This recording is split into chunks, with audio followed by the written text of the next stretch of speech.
कजरी तीज के दिन मां पार्वती और शिव जी की पूजा करने से अखंड सौभाग्य का आशीर्वाद प्राप्त होता है। साथ ही सुख समृद्धि की प्राप्ति होती है। इस दिन पूजा के दौरान कजरी तीज की व्रत कथा का श्रवण या पाठन जरूर करना चाहिए, तभी पूजा पूर्ण मानी जाती है। भाद्रपद मास में कृष्ण पक्ष की तृतीया तिथि को कजरी तीज मनाई जाती है। इस साल कजरी तीज का त्योहार 2 सितंबर 2023 को है। ये पर्व सुहागिन महिलाओं के लिए बहुत खास होता है। सुहागिन महिलाएं इस दिन अपने पति की लंबी उम्र के लिए व्रत रखती हैं। कजरी तीज के दिन भगवान शिव और माता पार्वती की पूजा की जाती है। मान्यता है कि इस दिन मां पार्वती और शिव जी की पूजा करने से अखंड सौभाग्य का आशीर्वाद प्राप्त होता है। साथ ही सुख समृद्धि की प्राप्ति के साथ सभी मनोकामनाएं भी पूरी होती हैं। इस दिन पूजा के दौरान कजरी तीज की व्रत कथा का श्रवण या पाठन जरूर करना चाहिए, तभी पूजा पूर्ण मानी जाती है। कजरी तीज की व्रत कथा इस प्रकार है। नमस्कार दोस्तों, बातें ज्ञान की यूट्यूब चैनल में आपका स्वागत है। इस चैनल के द्वारा भक्ति, ईश्वर कथा, पौराणिक कथाएं, प्रेरक कहानियां और ज्ञानवर्धक कहानियों का विशेष संकलन आपको मिलेगा और आप ऐसे ही ज्ञानवर्धक वीडियो देख पाएंगे। कृपया चैनल को सब्सक्राइब करें, वीडियो को शेयर करें और अपना बहुमूल्य साथ बनाए रखें। धन्यवाद दोस्तों। पौराणिक मान्यता के अनुसार एक गांव में एक ब्राह्मण रहता था जो बहुत गरीब था।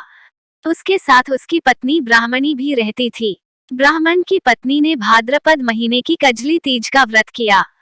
उसने अपने पति यानी ब्राह्मण से कहा कि उसने तीज माता का व्रत रखा है, उसे चने का सत्तू चाहिए, कहीं से ले आओ। ब्राह्मण ने ब्राह्मणी को बोला कि वो सत्तू कहाँ से लाएगा। इस पर ब्राह्मणी ने कहा कि उसे सत्तू चाहिए, फिर चाहे वो चोरी करे या डाका डाले, लेकिन उसके लिए सत्तू लेकर आए। रात का समय था। ब्राह्मण घर से निकलकर साहूकार की दुकान में घुस गया। उसने साहूकार की दुकान से चने की दाल, घी, शक्कर लिया और 1.25 किलो तोल लिया। फिर इन सब से सत्तू बना लिया। जैसे ही वो जाने लगा वैसे ही आवाज सुनकर दुकान के सभी नौकर जाग गए। सभी जोर जोर से चोर चोर चिल्लाने लगे। इतने में ही साहूकार आया और ब्राह्मण को पकड़ लिया। ब्राह्मण ने कहा कि वो चोर नहीं है, वो एक गरीब ब्राह्मण है। उसकी पत्नी ने तीज माता का व्रत किया है, इसलिए सिर्फ ये 1.25 किलो का सत्तू बनाकर ले जाने आया था।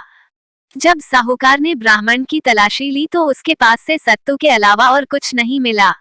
उधर चांद निकल गया था और ब्राह्मणी सत्तू का इंतजार कर रही थी। साहूकार ने ब्राह्मण से कहा कि आज से वो उसकी पत्नी को अपनी धर्म बहन मानेगा। उसने ब्राह्मण को सत्तू, गहने, रुपए, मेहंदी, लच्छा और बहुत सारा धन देकर दुकान से विदा कर दिया। फिर सबने मिलकर कजली माता की पूजा की। जिस तरह से ब्राह्मण के दिन सुखमय हो गए, ठीक वैसे ही कजली माता की कृपा सब पर बनी रहे।